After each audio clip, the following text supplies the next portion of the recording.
For my entire life, I've had a weird connection with tarot cards and oracle cards. I avoided them for the longest time because of the church. But then I finally tested it when I was in high school, and a weird experience led me to believe that I was connected to cards. I put them away for quite a while because that spooked me. And then I got back into the cards and started collecting. And now that I have the Beyond channel, I've shown people what I do with cards, and it has led to people buying me decks and decks of cards. And today I want to show you what happened when a user bought me the Path of Shadows Oracle deck, my first ever Oracle deck, and what happened when I read the deck for 21 days. I'm going to show you 21 days of the Oracle deck and what I learned. Let's go. It's a great story.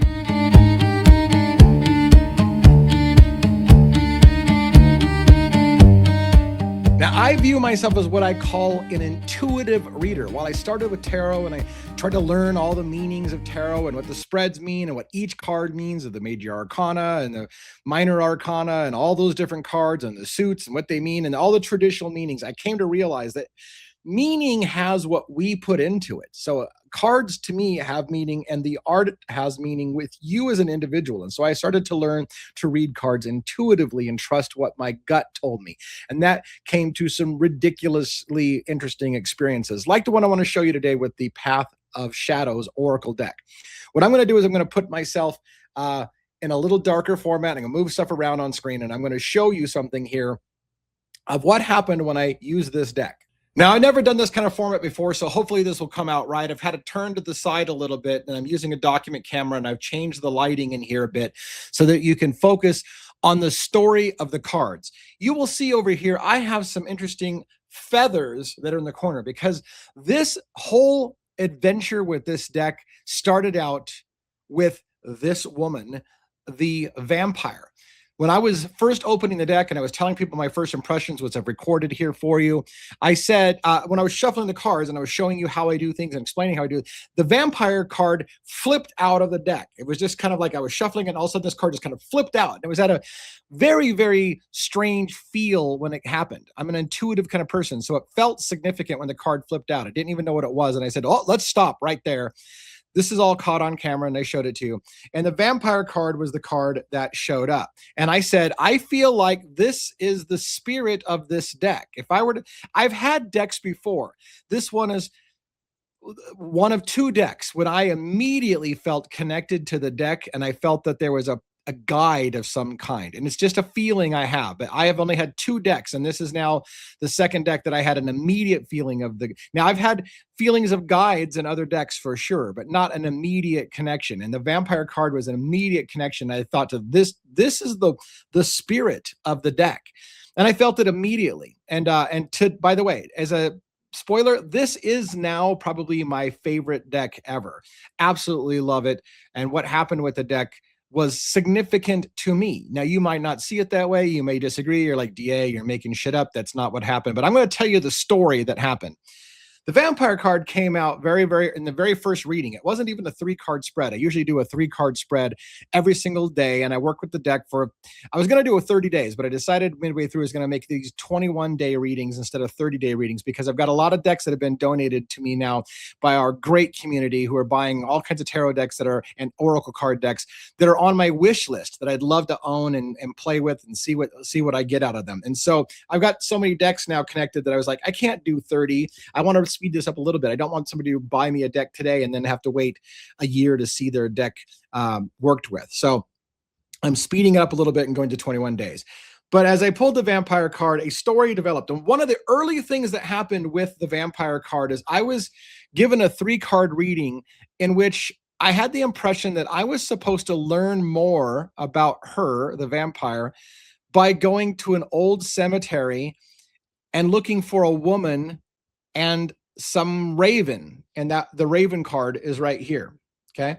So the raven card came up in a reading when I was asking about the vampire. Who is this woman and how do I know that we're working together and how do I know it's significant? And I was given an old cemetery was the card. I believe there was a card that was another card that was significant of a woman. I can't remember what that was at the moment, but it's in a journal, by the way, and I'll show you my journal here as well so you can see how this works. In fact, let me show you the journal real quick. So this is my website. That's a companion to the Beyond, the Devil's Advocates Beyond channel. This is the companion. You do see an extra banner across the top. That's me logged in as myself and not just looking at it as a regular viewer. But over here in the corner is Tarot and Oracle. If you click on that, you'll go to my journal. This is my entire journal in my adventure with this deck. And every single day I post on here a journal entry, and then I post that journal entry by a link to our community. And so here's, by the way, day 2. And I think it was day 3 or so that I got that reading about the looking for her. Oh, I didn't include the pictures in this one. Unfortunate. All right. So look, I keep a journal every single day of what my thoughts are. And the story that gets told by this deck is extremely interesting. All right, going back to this. So I was told, I took my wife on this adventure, and I told her, I said, hey, look, I need to go stop by the cemetery. I have a weird feeling about something. And I said, can you help me look for something? Well, what are we looking for? I said, we're looking for, I don't know, a gravestone, maybe an interesting woman that catches your eye, and maybe it has a raven on the gravestone. Look for that combination, a woman with a raven and whatever. We split up across this old cemetery nearby my house, and we looked and looked and looked. My wife took half the cemetery, and I took half the cemetery. And while I was walking around, I kept seeing black feathers on the ground, but I kept ignoring them. I'm like, that's weird. There's a black feather there. Oh, there's a black feather there. And I have an obsession and interest with crows and ravens. So I don't know why I wasn't more drawn to it when I first saw it. My wife and I split around, and I did find a gravestone with 2 twin sisters that died, and they were twins. They had a very similar name and the same death date. I was drawn to that. Like, well, that's interesting. And so I kind of chalked it up. And then I told my wife, well, did you find any ravens? No, she says, but what about that feather there? What about that feather there? A really long, like 15-inch feather that was just laying on the ground. And she said, I saw that. That's interesting. So I picked it up and I did a quick Google Lens search. I took a picture of the feather and I said, tell me what this feather is. And they said, that is the feather of a common black raven. Without a doubt, not a crow, but a black raven. And I thought, well, that's interesting, because I just got this card saying go to the cemetery and look for a raven. And now I found a raven feather. As I walked around, I found this feather, and I found this feather, and I found more feathers, some of which now have been lost to cats, because I have cats in the house and they love these feathers. But I brought these. I should have taken better care. To be fair, I should have taken better care.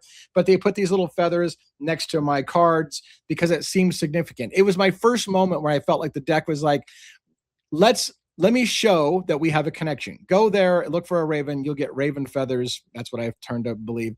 And that was significant. Let me show you another thing that's crazy about the vampire woman that came out of my readings.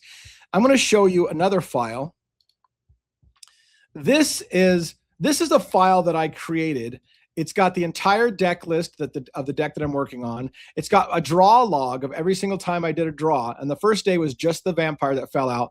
And then I did 3 card readings. And you'll see all these cards that I read and the positions they were in: left position, center position, the future position.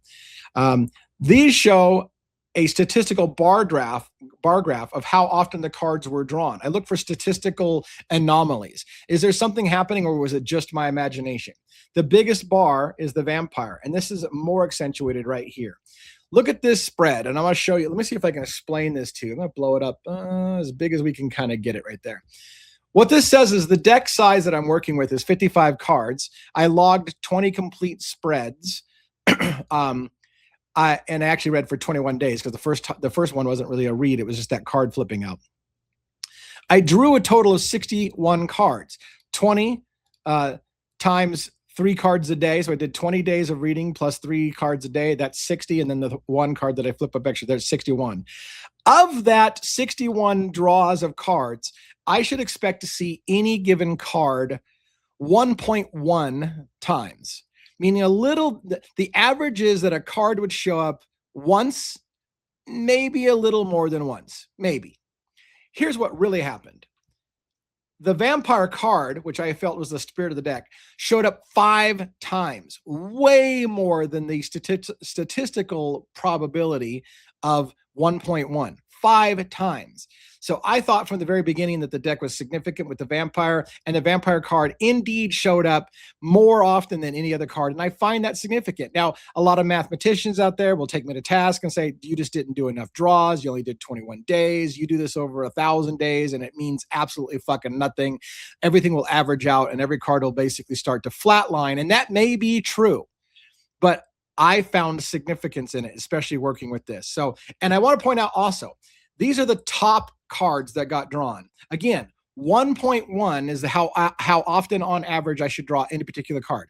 And I did explain how I shuffle and how I rearrange and how I pick the cards. And it's very random, in my opinion, very random.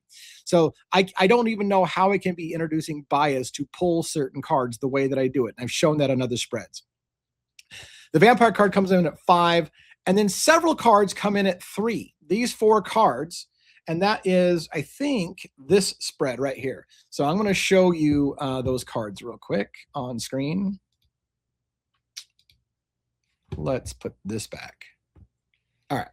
So people pleasing,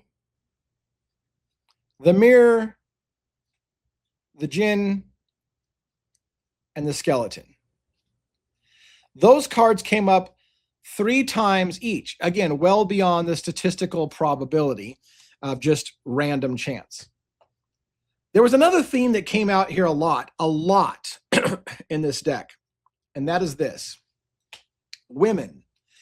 I looked at the deck to see how many women versus men were in this deck, and there was a part of my story of this deck that started to tell me about a woman.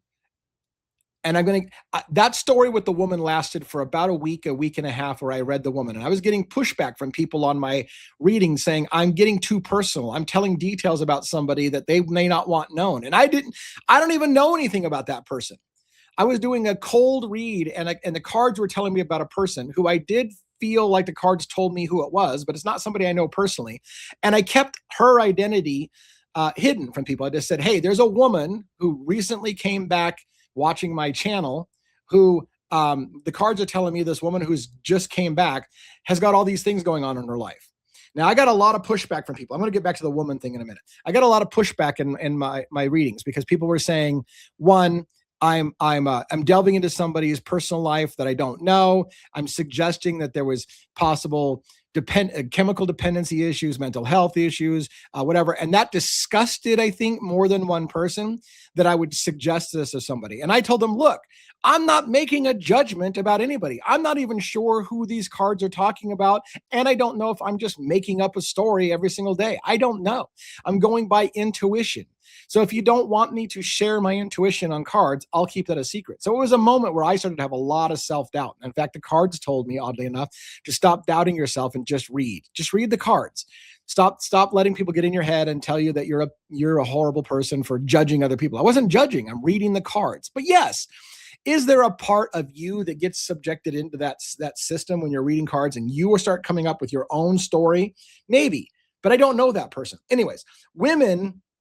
There's a woman over here. There's a woman, a girl here. There's a woman there, a woman there, a woman there, a woman there. I found women appearing in the spreads all the time throughout the 21 days, a high abundance of women. And when I look statistically at this deck, there might be a card or two more of females than males, but there's a lot of male figures in this deck. So I found it significant as well that women were a major portion of this deck. Women were everywhere in this deck.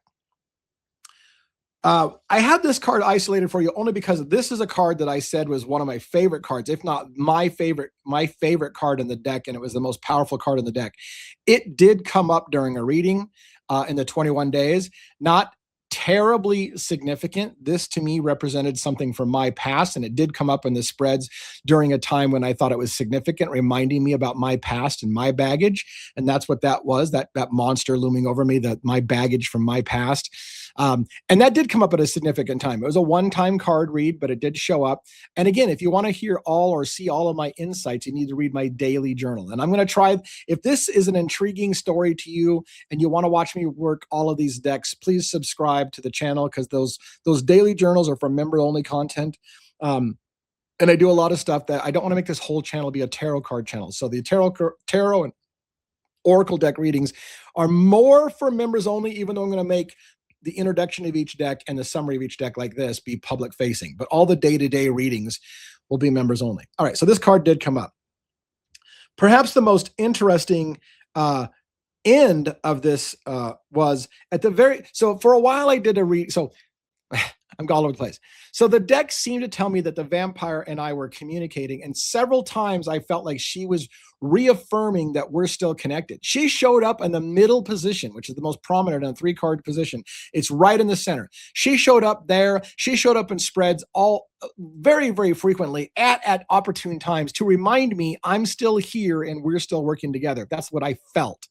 Now, again, whether I'm making this shit up or not, that's for you to decide, I guess. But for me, it felt significant that she kept reminding me that we're still connected. And it was powerful. And it's a strong connection. I still feel in some way bad about putting this deck away and moving on to another deck for another 21 days because we, in my mind, have a connection in this spirit guide, which is why I'm telling you that I'm not giving up on this deck. It's my favorite deck. And I probably will continue to do some readings on some of the true crime cases. I did an Idaho 4 reading, and this is the deck I wanted to do the Idaho 4 reading with because it felt like it was the right deck to do that. But because I was already working with this with the 21-day reading, and I asked the deck if I should use this for the Idaho 4, it basically told me to stick with what we're doing. That was the intuition I got. Stick with what we're doing. Don't use this for a different purpose. But now that this is over, this project is over, I feel I can use this deck now for Idaho 4 readings or even Delphi, Indiana cases, both of which have some dark elements. And I feel like this will be a great deck if you believe in that kind of thing. I feel super connected to this deck. But at the end, after we talked about the woman for a while and I got some pushback about, leave this poor woman alone, don't tell us. And by the way, as an aside, I will only say this. Again, not identifying anybody's personal opinion or personal identity, but I ended up having a private conversation with the individual that I thought the cards were talking about. And she told me things that confirmed what I was seeing in the cards. I'll just leave it at that. I don't want to get into her life because, again, I got a lot of pushback already for talking about her. But all I say is, when I got a lot of pushback about things, I was having a communication with this person a little bit over email, and they were saying things that they said things after I did a card reading that made it eerie. Let me see if I can share one. And I did share this, I think, on a journal entry. And so I'll share it here for this video. There was a moment when I read about the woman for the very start, and it said something to the effect of a woman returns and she's been gone because she has a lot of baggage in her past and dark shit that's been going on. So that was a reading. I got a reading about it was a cold read. It was like, hey, I want to tell you about a woman who's returning, who's been away because she's got a lot of dark things going on. I literally, before that woman saw anything, before she could have possibly, she had not found the members only section. She had not subscribed. She had not done anything like that where she could have seen the daily journal readings that I was doing. And the email, and by the way, this woman had never emailed me. So I do a reading about this woman who returns, who has been gone because she's dealing with some dark shit. And I shit you not, I got an email for the first time from that person saying, hey, I just wanted to let you know on the down low, I haven't been gone because, I'm watching other channels. I've been gone because I've been dealing with a lot of dark shit in my past lately. And I got the chills because she could not, in my opinion, have seen that read. She didn't know about that read. And I literally just got told a woman was going to come back, but she had been gone because she had been dealing with dark shit in her past. And that was almost exactly really, if I could show you her email and the date of my journal to prove that what I'm saying is true, I would, but I won't violate somebody's privacy like that. Already, I feel like I need to be careful that I didn't go too far. I don't think a lot of people can figure out even remotely who I'm talking about. And I encourage you not to do so. Leave somebody's privacy to themselves. But the point being is that person literally confirmed for me the day that I had a reading, says a person will return who's been dealing with a lot of dark shit, saying, hey, sorry I've been gone, but I've been dealing with a lot of dark shit. And I was like, fuck me. Are you kidding me? These decks sometimes do weird shit for me. Well, we read her for about a week and it got really uncomfortable. And I was getting told about a lot of darkness in this person's life and a lot of things going on. And people were giving me a little pushback saying, you need to leave this person alone. It's none of your business what they're going through. If they wanted your help, they'd ask for it, blah, blah, blah, blah. All those things were running through my head. And trust me, a few people have told me that they felt bad for pushing on me so hard that maybe they judged me wrong. And that's my big thing, as a people pleaser. And that's one of the people pleaser that came up. That's my own problem. I'm a constant people pleaser. I'm always trying to do the right thing and not be misunderstood. So when I'm reading the cards and I'm just showing you what I got, and I got people busting me in the balls for being an unethical human being, I took it personally. I'm just reading the cards. I'm not trying to be unethical. I'm not trying to be a dick. I'm not a bad person. Why are you projecting on me that I'm a bad person? Because I'm just doing a reading and I'm just telling you what I see. Anyways, I dealt with all that shit in the middle of this. And at the very, very end, as I decided to wrap up 30 days of tarot into 21 days of tarot, I asked, what last thing should we focus on? And there was a series of cards in the last 2 or 3 days that really made it weird for me and it's significant. I'm going to share this story. And I realize the focus is kind of soft on her card unless I put my hand here. So when I pull it up, she's real soft. When I do this, the camera seems to track and get you a good visual. Anyways, at the end, I had a couple of days where I was being told about a witch-like person I should seek out. Somebody who has a connection to maybe witchcraft or Wicca or whatever. And the cauldron was in a past position of a 3-card spread, which made me think that we're talking about somebody who knows a thing or two about magic, maybe white magic in particular. I didn't have any idea I didn't have any feeling it was bad stuff. It was just somebody who knows that world. And then on the very last day of the spread, I asked, and I had a spread. The cauldron was back again as well in these last 2 days. It showed up twice. It showed up in the past position, and then it showed up in a future position. Again, you can read it all on my spread. Weird shit. And I do not manipulate these card draws at all. So anybody who thinks that I'm just making up these card draws to make an interesting story, it's not how it works. And you either trust me, bro, or you don't. And I'm not a trust me, bro kind of guy. So I understand if you want to be doubtful. But one of the last things I read about was a harpy in the past position and the grimoire in the future position, these 2 cards. And I thought to myself, what is it telling me? What is a harpy? A harpy is a mythological figure from Greek mythology, I believe, that is part bird and part woman. Part bird, part woman. That's what a harpy is. So I start this adventure with the deck with a female figure saying, look for me in the graveyard, look for the raven, bird woman, look for a woman, maybe with a bird on the thing. And I end with harpies, which is a bird woman. And look for somebody that has, and then I had the grimoire card. And when I saw the grimoire card, which is a tome, the grimoire is a tome, it's a learning book, it's something that you study and and I thought, I'm supposed to study about harpies. I'm supposed to learn more about harpies. That was what came to me.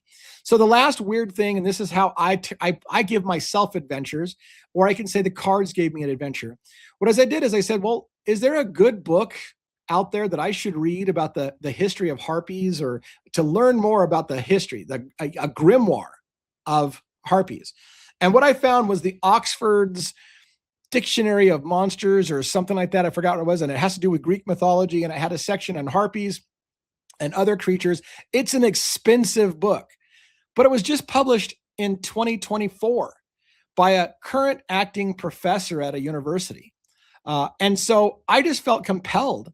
That book is probably something I should read if I have some spare time. It looks like it's a dense book written by a college professor about mythology and mythological creatures like harpies and sirens, and which sirens, by the way, sirens came up as one of the cards. It might even be in this stack. I don't know. It was siren. There's a banshee. There's no, that's the nymph.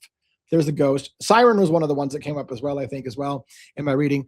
But as I got to thinking, you're supposed to learn more about the harpies, the bird woman, in a grimoire.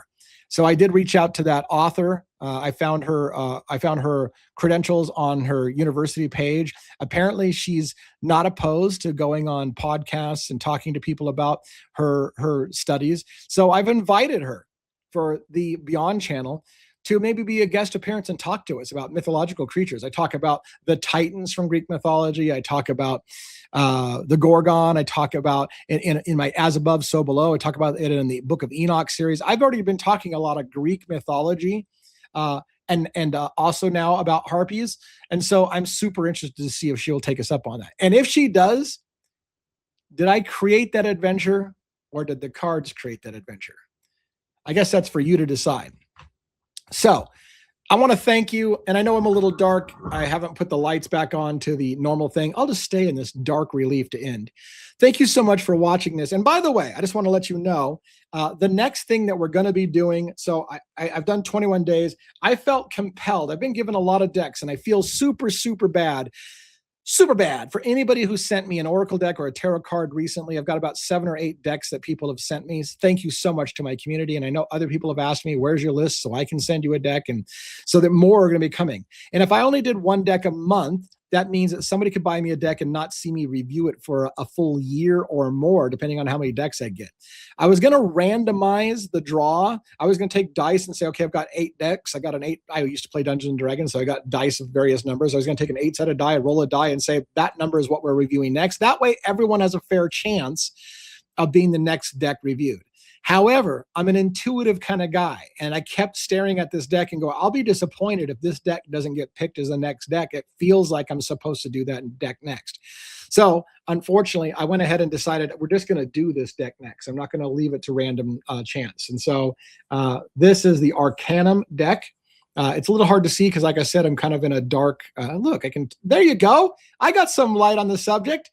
The Arcanum deck, it's still sealed in plastic, still has the barcode on it and everything. It says River Aether is I don't know. Is River Aether somebody's name? I highly doubt it. Is it a pen name? It could be. Is it the publisher? I don't think so. Don't know next to anything about this deck other than the sample picture of the deck intrigued me a lot. It's a combination deck, they said, between tarot and oracle.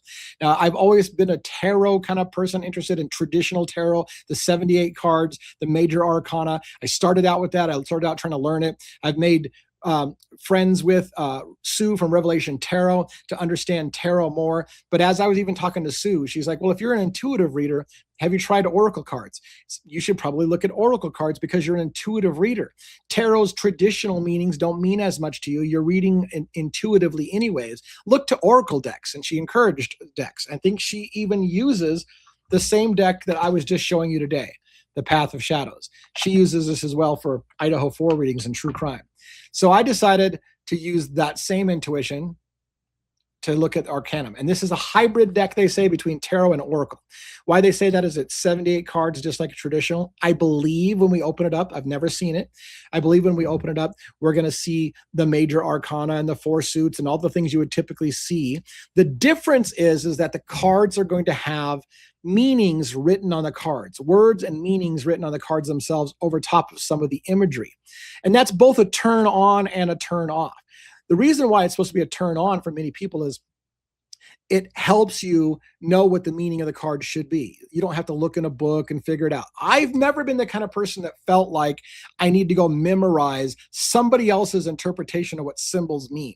That's why I've always been an intuitive reader more than an actual traditional tarot card reader, because I don't know that I believe it's important for me to know what that person thought when they made their deck. It's more important for me to connect with the artwork and the message it's telling my psyche.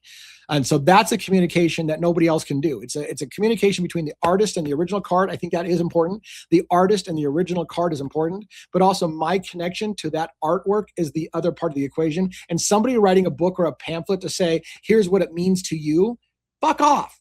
You can't tell me what it means to me. Only I can tell me what that means to me. Maybe I make a connection with the original artist through their artwork and I pick something up from what they intended through the card. I don't need a third person to write a book to tell me what I should have gotten from that card. It seems offensive to me. But that's not to say that I have any problem with anybody who believes in traditional tarot, because I'm not saying traditional tarot and learning the meanings of the traditional tarot system is bad. I don't think it's bad at all. In fact, I envy people who take I think it adds to, and that's the last thing I'll say before I finish this shit up, as I think every time you learn something new, the more reading you do, if you do learn the traditional meanings of tarot, if you do learn what the cards are supposed to mean or traditionally have meant, it only adds more shit to the back of your mind so that when you see a card, you're like, oh, and that also makes me think of this. That all helps the process. So knowledge is power. All right. Thank you for listening to my book of, no, not my book of shadows, my Path of Shadows Oracle deck review. Hope you enjoyed it. Hope you watched the journal. If you like this kind of thing and want to follow along on the next journal with the Arcanum and watch me open up and review, I'm going to do the open box review for the public, and that'll come out probably on a Saturday. Maybe next Saturday it'll come out for the public, my first look at this deck. And then once we do the first look, everything after that point goes to members only as I work with the deck every single day and draw cards, show you the cards that I draw, tell you how I'm feeling about it, my intuition and all those things. And then at the end of 21 days or so, I will do a video just like this for the public saying, here's my overall story of the deck. So if you want all the fluff in between, be a members only for like $2. Have a great day. Thanks.